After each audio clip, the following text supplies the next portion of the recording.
भारत में भाषा युद्ध एक जटिल और बहुआयामी मुद्दा है जो देश की सांस्कृतिक, सामाजिक, राजनीतिक और ऐतिहासिक पृष्ठभूमि से गहराई से जुड़ा हुआ है। भारत एक बहुभाषी राष्ट्र है जहां 22 संवैधानिक रूप से मान्यता प्राप्त भाषाएं हैं और सैकड़ों अन्य भाषाएं और बोलियां बोली जाती है। यह विविधता भारत की ताकत होने के साथ साथ समय समय पर तनाव और विवाद का कारण भी बनी है। भाषा युद्ध का मुद्दा मुख्य रूप से हिंदी, अंग्रेजी और क्षेत्रीय भाषाओं के बीच प्रभुत्व, उपयोग और नीतिगत निर्णयों को लेकर उत्पन्न होता है। इस वीडियो में हम भारत के भाषा युद्ध के विभिन्न पहलुओं, इसके कारणों, प्रभावों, संभावित समाधानों पर विस्तार से चर्चा करेंगे। भारत में भाषा विवाद से जुड़े औपनिवेशिक काल और स्वतंत्रता के बाद की नीतियों में देखी जा सकती है।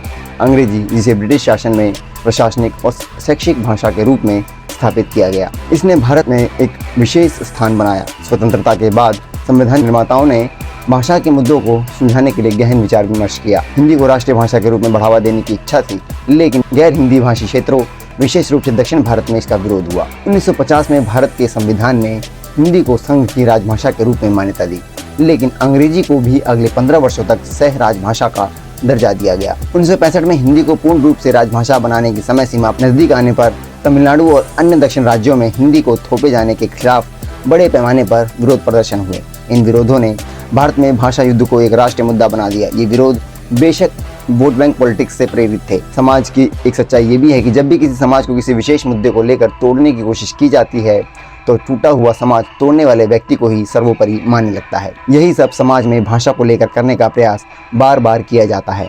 विभिन्न पॉलिटिकल पार्टी के द्वारा 1963 में आधिकारिक भाषा अधिनियम पारित किया गया, जिसमें अंग्रेजी को अनिश्चितकाल के लिए सह राजभाषा के रूप में बनाए रखा। इसके बावजूद हिंदी और क्षेत्रीय भाषाओं के बीच तनाव बना रहा। भाषा युद्ध के प्रमुख कारण। भारत में भाषा युद्ध के कई कारण हैं जो सामाजिक, आर्थिक और राजनीतिक कारणों से जुड़े हैं। हिंदी का प्रभुत्व और क्षेत्रीय अस्मिता। हिंदी को राष्ट्रीय एकता के प्रतीक के रूप में प्रस्तुत करने की कोशिश ने गैर हिंदी भाषी राज्यों, विशेष रूप से दक्षिण और पूर्वोत्तर भारत में क्षेत्रीय अस्मिता को खतरे के रूप में देखा गया। तमिल, तेलुगु, कन्नड़, मलयालम और बंगाली जैसी भाषाओं के बोलने वाले समुदाय अपनी भाषा और संस्कृति को हिंदी के प्रभुत्व से खतरे में मानते हैं। हिंदी बेल्ट, उत्तर प्रदेश, बिहार, मध्य प्रदेश, राजस्थान आदि में हिंदी को राष्ट्रीय भाषा के रूप में बढ़ावा देने की मांग ने गैर हिंदी भाषी राज्यों में असंतोष को जन्म दिया। अंग्रेजी का प्रभाव। अंग्रेजी भारत में उच्च शिक्षा, नौकरी और वैश्विक संचार का प्रमुख माध्यम रही है।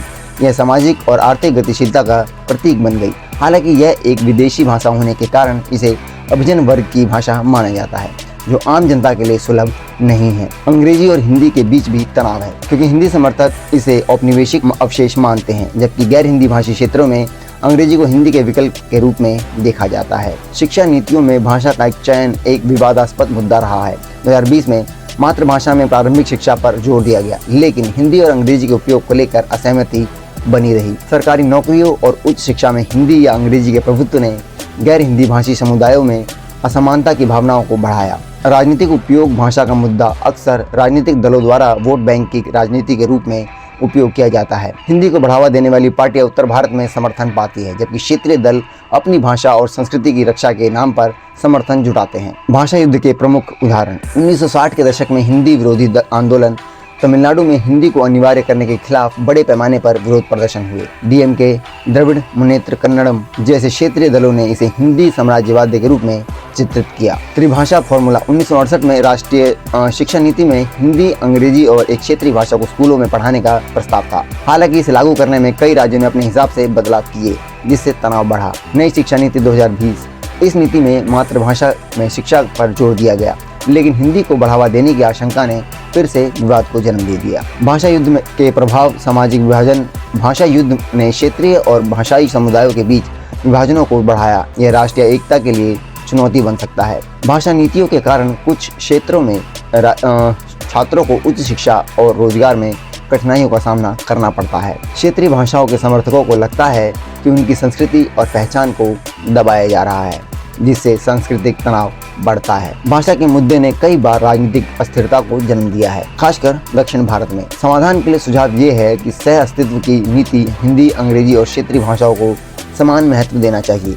किसी एक भाषा को थोपने की बजाय सभी भाषाओं को बढ़ावा देना होगा। स्कूलों में त्रिभाषा फॉर्मूला को लचीले ढंग से लागू करना चाहिए, ताकि क्षेत्रीय भाषाओं को प्राथमिकता मिले और हिंदी या अंग्रेजी को अनिवार्य न किया जाए। सांस्कृतिक संवेदनशीलता। नीति निर्माताओं को सभी भाषाओं और उनकी सांस्कृतिक महत्ता का सम्मान करना चाहिए। अनुवाद और कृत्रिम बुद्धिमत्ता जैसी तकनीकों का उपयोग करके भाषाई बाधाओं को कम किया जा सकता है। इसके अलावा भाषा के मुद्दे पर सभी हितधारकों के बीच खुला संवाद और सहमति बनाना भी जरूरी है। अगर बात करें वर्तमान परिदृश्य की, 2025 तक भारत में भाषा युद्ध का मुद्दा पूरी तरह शांत नहीं हुआ है। नई शिक्षा नीति 2020 के तहत मातृभाषा में शिक्षा को बढ़ावा देने के प्रयासों ने कुछ राज्यों में सकारात्मक परिणाम दिए हैं, लेकिन हिंदी के प्रभुत्व को लेकर आशंकाएं अभी भी बनी हुई है। सोशल मीडिया और डिजिटल मंचों पर क्षेत्रीय भाषाओं का उपयोग बढ़ा है, जिससे इन भाषाओं को नई पहचान मिल रही है। साथ ही अंग्रेजी का प्रभाव वैश्वीकरण के कारण बना हुआ है। भारत में भाषा युद्ध एक ऐसी चुनौती है जो देश की विविधता को दर्शाती है।